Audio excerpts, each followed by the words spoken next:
Days and Nights by Kenneth Koch. 1. The Invention of Poetry. It came to me that all this time there had been no real poetry and that it needed to be invented. Some recommended discovering what was already there.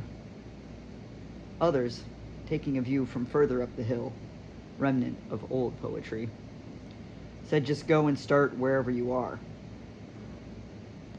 It was not the kind of line I wanted, so I crossed it out. Today I don't think I'm very inspired. What an existence! How hard to concentrate on what is the best kind of existence. What's sure is having only one existence, and it already having a shape. Extis de mes vins ans, French girl with pure gold eyes, in which shine internal rhyme and new kinds of stanzas. When I said to F, "Why do you write poems?" he said, "Look at most of the poems that have already been written." All alone writing and lacking self-confidence, and in another way filled with self-confidence, and in another way devoted to the brick wall, as a flower is when hummed on by a bee. I thought, this is the one I am supposed to be like best, the totally indifferent one, who simply loves and identifies himself with something or someone and cares not what others think nor of time, the one who identifies himself with a wall. I didn't think I was crazy. I thought Orpheus chasms, tire me, hunch Koch's melody, and then no, that isn't good enough. I wrote poems on the edges of the thistles, which my walking companions couldn't understand, but that's when I was a baby compared to now. That is so much like you in your poetry. This puts me in a self-congratulatory mood, which I want to feel out, so we sit together and talk all through the winter afternoon. I smoked after writing 5 or 10 lines to enjoy what I had already written and to not have to write anymore. I stopped smoking until after lunch. It is morning, it is spring, the day is breaking, 10, 11, noon. I am not smoking, I am asleep. Sense of what primitive man is, in cave and with primitive life, comes over me one bright morning as I lie in bed, whoosh to the typewriter, lunch, and I go down. What have I lost? The Coleridge joke, as W would say. William Carlos Williams, I wrote as the end word of a sestina, and grass, sleepy, hog snout, breath, and dream. I never finished it. I come down the hill, cloud. I like living on a hill, head. You are so lucky to be alive. Jokes. It chimes at every moment, strung. So much of it was beyond me. The winding of the national highway, the fragments of glass in the convent wall, to say nothing of the habits of the bourgeois and all those pleasures, the neat coat, the bought wine, and the enabling of the pronouncements. For Christ's sake, you're missing the whole day, cried someone. And I said, shut up, I want to sleep, and what he accomplished in the hours I slept, I do not know, and what I accomplished in my sleep was absolutely nothing. How much is in the poet and how much in the poem? You can't get to the one, but he gives you the other. Is he holding back? No, but his experience is like a bubble. When he gives it to you, it breaks. Those leftover soap dots are the work. Oh, you've done plenty, I said, when he was feeling despondent, looking at X and L and M. But they don't do anything, he replied. At the window I could see what never could be inside me since I was 12. Pure being, without desire for the other, not even for the necktie or the dog. 2. The stones of time. The bathtub is white and full of strips, and strips of red and blue and green and white, where the painter has taken a bath. Now comes the poet, wrapped in a huge white towel with his head full of imagery. Try being really attentive to your life instead of to your writing for a change once in a while. Sometimes 1 day, 1 hour, 1 minute, oh, I've done that. What happened? I got married and was in a good mood. We wrote so much that we thought it couldn't be any good till we read it over and then thought how amazing it was. Athena gave Popeye a Butterfinger filled with stars is the kind of poetry Z and I used to stuff in jars.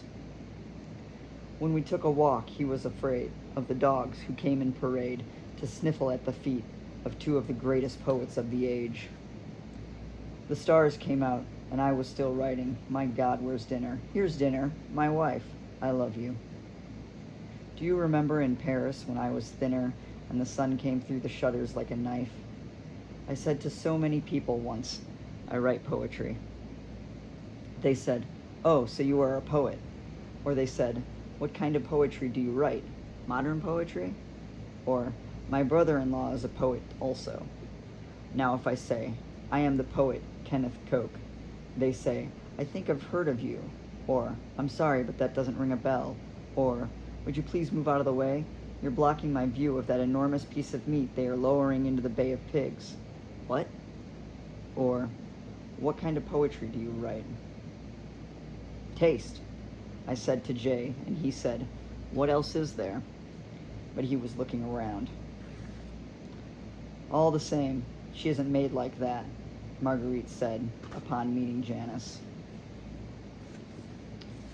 To her husband, Eddie, and since Janice was pregnant, this had a clear meaning, like the poetry of Robert Burns. You must learn to write in form first, said the dumb poet. After several years of that, you can write in free verse. But of course, no verse is really free, said the dumb poet. Thank you, I said. It's been great talking to you. Sweet are the uses of adversity, became sweetheart cabooses of diversity, and sweet art cow papooses at the university, and sea bar Calpurnia flower havens renew sneeze. A book came out, and then another book, which was unlike the first, which was unlike the love and the nightmares and the fisticuffs that inspired it, and the other poets with their egos and their works, which I sometimes read reluctantly and sometimes with great delight when I was writing so much myself. I wasn't afraid that what they wrote would bother me and might even give me ideas. I walked through the spring fountain of spring, air fountain, knowing finally that poetry was everything. Sleep, silence, darkness, cool white air, and language. 3. The secret. Flaming, they seem to come sometimes. Flaming, despite all the odds, familiar effects, and despite my knowing that, well, really they're not flaming. And these flaming words are sometimes the best ones I write, and sometimes not. The doctor told X, don't write poetry, it will kill you, which is a very late example of the idea of the immortal killing the man. Not since Hector, or one of those people practically. X either wrote or didn't, I don't remember. I was writing, what made me think of it? And my heart beat so fast I actually thought I would die.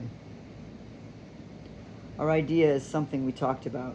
Our idea is to write poetry that is better than poetry, to be as good or better than the best old poetry to avoid all the mistakes of bad modern poets. Our idea is to do something with language that has never been done before, obviously, otherwise it wouldn't be creation. We stick to it, and now I am a little nostalgic for our ideas. We never speak of it anymore. It's been absorbed into our work, and even our friendship is an old, rather fragile-looking thing. Maybe poetry took the life out of both of them, idea and friendship. I like the new stuff you're doing, she wrote, and then she quoted some lines and made some funny references to the poems. And he said, have you forgotten how to write the other kinds of poems? Or, rather, she said it, I forget which, I was inspired as I have ever been, writing half-conscious and half-unconscious every day, after taking a walk, or looking at the garden, or making love to you. as we used to say. Unconscious meant grace. It meant no matter who I am greater than I am.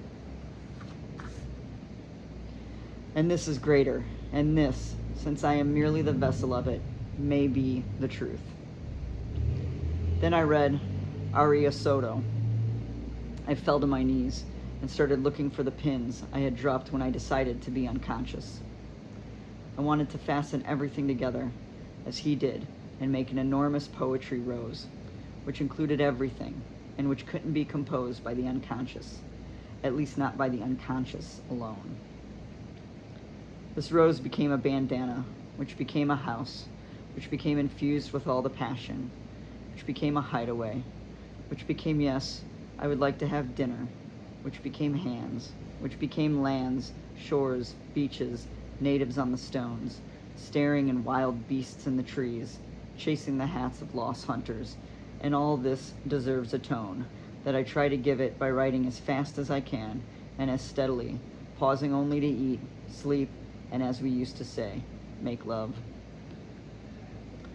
Which gave me rhyming material and often a flowering fruit tree, pear, apple, cherry blossom thing, and see long paths winding up hills and then down to somewhere invisible again, which I would imagine was a town, in which another scene of the poem could take place. 4. Out and in. City of eternal flowers. And A said, why not make it paternal flowers? And Z said, or septiternal, there were bananas lying on the closet shelf by the couch, 40 feet from where your miscarriage began. And we were talking about this nonsense, which meant so much to us at the time. Ponte Vecchio, going over the Arno. What an image you are this morning, in the eye of Almighty God. I am the old bridge, he said. She said, I forget if it was a boy or a girl, a sexless thing in my life, like sidewalks and couches and lunch. Walking around nervously, then going in the house, the entire problem is to sit down and start writing. Solved. Now the problem is to get up. Solved. Now the problem is to find something equally worthwhile to do. Solved. Thank you for coming to see me. But thank you for living with me. And thank you for marrying me. Well, thank you for the arguments and the fights and the deadly interpolations about the meanings of things. Your blue eyes are filled with storms to alter and mildly disarrange an image of someone's. He said it about the eyelid, but you are crying. I have a pain in my side. The idea of Malamar, that it was so vital, poetry, whatever it was, is inspiring, is I find even more inspiring than his most famous idea, or absence, and his famous idea of an uncertain relationship of the words in a line to make it memorably fugaci. Absence and I were often in my room composing. When I came out, you and Absence were wielding a broom, which was a task I hadn't thought of in my absence. Finally, Absence took over. You, me, the broom, my writing, my typewriter, Florence, the house, Catherine, everything. Well, I don't know. Those were great moments, sometimes, and terrible moments, sometimes. And sometimes we went to the opera, and sometimes later the automobile squeaked. There is no such thing as an automobile. There is only a Mercedes, or a Ferrari, or a Renault Deux Chevaux, that is a Citroën. There is what do we care, what kind of car, but often in the sunshine, we did. That's when we were traveling, I wasn't writing. You've got to sit down and write, solved. But what I write isn't any good, unsolved. Try harder, solved. No results, unsolved. Try taking a walk, solved. An intelligent, pliable, luminous, spurting, quiet, delicate, amiable, slender line, like someone who really loves me for 1 second. What a life, solved, temporarily. What do you think I should do with all these old poems that I am never going to ever look at again, or think about, or revise? Throw them out. But if I raise my hand to do this, I feel like Abraham. and no sheeps around there to prevent me, so I take another look. We asked the bad poet to come and dine. The bad poet said he didn't have time. The good poet came and acted stupid. He went to sleep on the couch, but grandiose inspiration had arrived for him with the wine. Such was the occasion. Long afternoons, when I'm not too nervous or driven, I sit and talk to the source of my happiness a little bit. Then baby gets dressed, but not in very much. It's warm out and we go off for 20 minutes or so and then come back. Everyone in the neighboring houses and in the neighboring orchards and fields is busily engaged in doing something, so I imagine, as I sit here and write. 5. Days and nights. A, B, C, D, F, I, J, L, M, N, R, Y, and Z were the friends I had who wrote poetry. Now A, B, and C are dead. L, N, and Y have stopped writing. Z has gotten better than ever, and I am in a heavy mood, wondering how much life and how much writing there should be. For me, have the two mostly become the same? Mostly. Thank God for the mostly. Last night with you, I felt by that shaken and uplifted in a way that no writing could ever do. The body, after all, is a mountain, and words are a mist. I love the mist. Heaven help me, I also love you. When the life leaves the body, life will still be in the words, but that will be a little and funny kind of life, not including you on my lap and looking at me, then shading your beautiful eyes. Do you want me to keep telling you things about your poem, or do you want me to stop? Oh, tell me. What? I don't think you should have that phrase, burn up, in the first line. Why not? I don't know. It seems a little unlike the rest. Oh, wonderful silence of animals, it's among you that I best perhaps could write. Yet one needs readers, also other people to talk to be friends with, and to love, to go about with. And this takes time. And people make noise, talking and playing the piano, and always running around. Night falls on my desk. It's an unusual situation. Usually I have stopped work by now, but this time I'm in the midst of a thrilling invasion, something I promised I wouldn't do, sneaking in a short poem in the midst of my long one. Meanwhile, you're patient, and the veal's cold. Fresh spring evening breezes over the plates we finish eating from and then go out. Personal life is everything personal. Life is nothing sometimes. Click. One just feels isolated from personal life. Of course, it's not public life I'm comparing it to. That's nonsense vanity. So it's personal life, the old mom-dad replay joke or sex electricity's unlasting phenomenon. That's right. And on this spring evening, it seems sensational. Long may it be lasting. It helps me to be writing. It helps me to breathe. It helps me to say anything. It gives me, I'm afraid, more than I give it. I certainly have lost something. My writing makes me aware of it.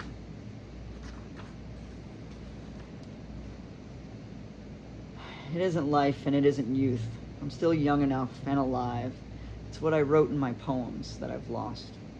The way Catherine would walk as far as the tree line, and how the fruit tree blossoms would seem to poke their way into the window, although they were a long way outside. Yes, sex is a great thing. I admire it. Sex is like poetry. It makes you aware of hands, feet, arms, and legs, and your beating heart. I've never been inspired by sex, always by love, and so we talk about sex while thinking a little about poetry. There are very few poems compared to all the thought and the activity and the sleeping and the falling in love. And out of love and the friendships and all the talk and the doubts and the excitement and the reputations and the philosophies and the opinions about everything and the sensitivity and the being alone a lot and having to be with others a lot and the going to bed a lot and getting up a lot and seeing things all the time in relation to poetry and so on, and thinking about oneself in this somewhat peculiar way. Well, producing a lot, that's not what being a poet is about, said N. But trying to do so is certainly one of the somethings it is about, though the products, I must say, are most numerous. wisp of smoke, while novels and paintings clouds go belching over the way.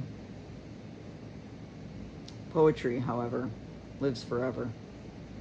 Words, how strange. It must be that in language there is less competition than there is in regular life, where there are always beautiful persons being born and growing to adulthood and ready to love. If great poems were as easy to create as people, if the capacity to do so were as widespread, since there's nothing easy about going through a pregnancy, I suppose we could just forget about immortality. Maybe we can. Z said, it isn't poetry, and R said, it's the greatest thing I ever read, and Y said, I'm sick. I want to get up out of bed. Then we can talk about poetry, and L said, there is some wine with lunch, if you want some. And N, the bad poet, said, listen to this. And J said, I'm tired, and M said, why don't you go to sleep? We laughed, and the afternoon evening ended at the house in Bella Fierzi.